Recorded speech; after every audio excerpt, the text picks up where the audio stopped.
বাবা মারা গেছে বাবা মারা গেছে কি আন্দোলন মানে বাচ্চার বাবা না বাচ্চার বাবা বাচ্চার আপনার হাজবেন্ড কোথায় গুলি করতে হয়েছিল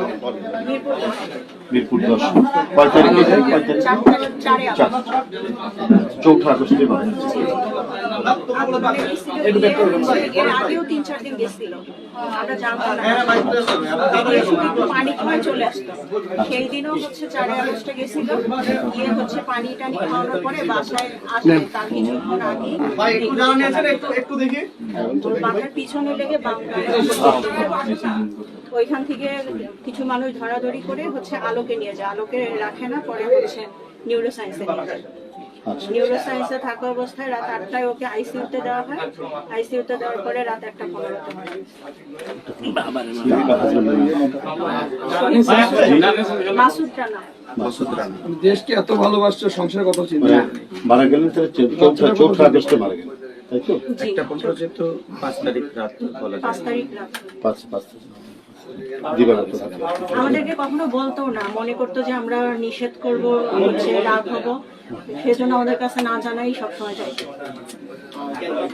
ভাই আছে আর আপনার বাসা আচ্ছা না না ও হচ্ছে তাহমিদ ও তাহমিদ হচ্ছে বিএবি রেস্টুরেন্ট ছিল এই বাসার যে এই বাসার হচ্ছে উনি 10 মিনিট আমরা নিয়ে আসছি এখানে নিয়ে এসেছি ও মারা গেল 4 তারিখ না ও 5 তারিখ গুলিবিদ্ধ হয়েছে ও মারা গেছে 11 তারিখ ঢাকা মেডিকেলের আইসিইউতে ছিল ওর মা আছে আমাদের চেয়ারম্যান তারেক রহমানের নাম শুনেছেন আমরা ওনার পক্ষ থেকে এসেছি যে আমরা বিএনপি পরিবার তো ওনার একটা ছোট্ট একটা শুভেচ্ছা আপনাদের কাছে আছে আপনাদের যে ক্ষতি হয়েছে যে ত্যাগ স্বীকার করেছে পরিবার আপনার সামনে নিজের জীবন দিয়ে এটা তো সামান্য কোনো শুভেচ্ছা বা গিফট দিয়ে তো পূরণ করা যাবে না এটা তো একটা বিশাল অবদান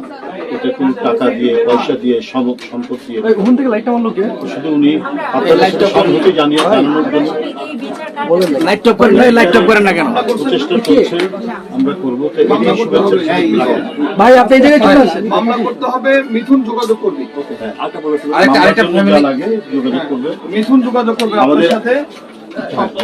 আইনজীবীরা এবং অন্যান্যরা সবাই কাজ করছে ভাই আপনি পুলিশ দিচ্ছি ভাই লাইটটা জ্বালায়েন না ভাই শেষ করুন এটা করছে আমরা সবসময় এটা একটা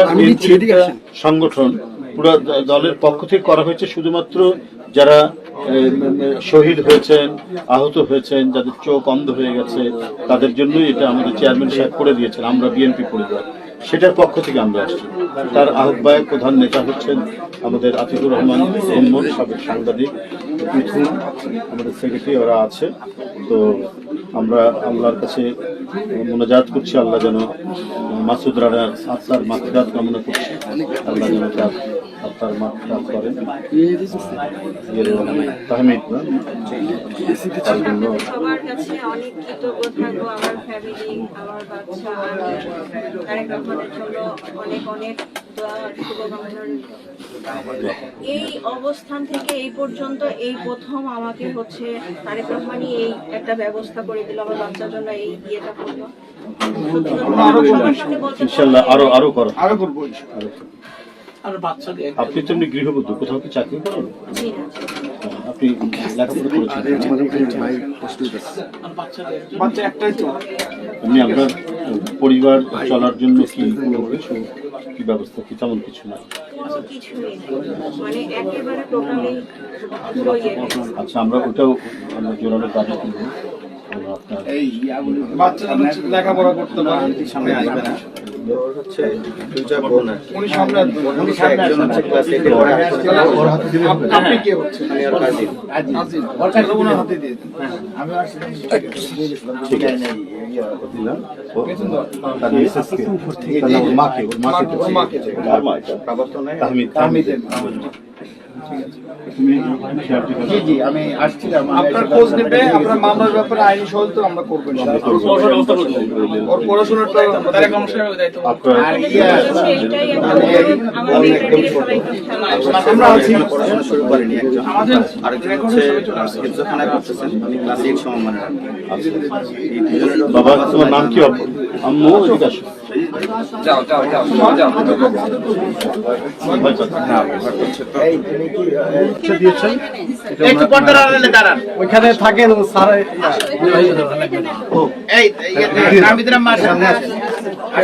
ক্যামেরাটা ধরেন না, ক্যামেরার সামনে আসতে ক্যামেরা দিয়ে না ভাই। খোকন ভাই ভাবি একটু একটু সাইড দেন। হ্যাঁ উনিও আমাদের মহিলা দলের নেত্রী। ইয়াতে আছে, ওখানে আছে। তারেক রহমান আমাদের ভারপ্রাপ্ত বিএনপির ভারপ্রাপ্ত চেয়ারম্যানের পক্ষ থেকে রিজভী ভাই যে উপহারটা নিয়ে আসছে সেটা একটু গ্রহণ করেন। হ্যাঁ সেই উপহারটা নেন। ভাই একটু আপনার সাথে 1 মিনিট কথা বলবেন। এর আগে সবাই থামবেন। একটু থামি, কথা না বলে। আপনাকে মানে শোক জানানোর তো আমাদের ভাষা নাই, সে শব্দ নাই। আপনার যা হারিয়েছে এটা পূরণ করার মতো শব্দ নাই। হয়তো পরকালে আল্লাহ মানে তখন হয়তো দেখা হবে। আমরা আল্লাহর কাছে শুধু এইটুকু প্রার্থনা করবো, আল্লাহ যেন এই বাচ্চা ছেলেটি কেবল ডিগ্রি পড়ছিল, অনার্সে পড়ছিল, তাকে এক স্বৈরাচারী নিজের স্বার্থ রক্ষা করতে গিয়ে হত্যা করেছে। এটা এর প্রতিবাদ জানানোর ভাষা নাই। আমি শুধু শোক জানাচ্ছি, আল্লাহর কাছে তার আত্মার মাগফিরাত কামনা করছি। আপনি শক্ত থাকবেন, আমরা সবসময় আপনাদের পাশে থাকবো ইনশাআল্লাহ। আমাদের তারেক রহমান সাহেব পাঠিয়েছেন, উনি সবসময় আপনাদের খোঁজ খবর রাখবেন।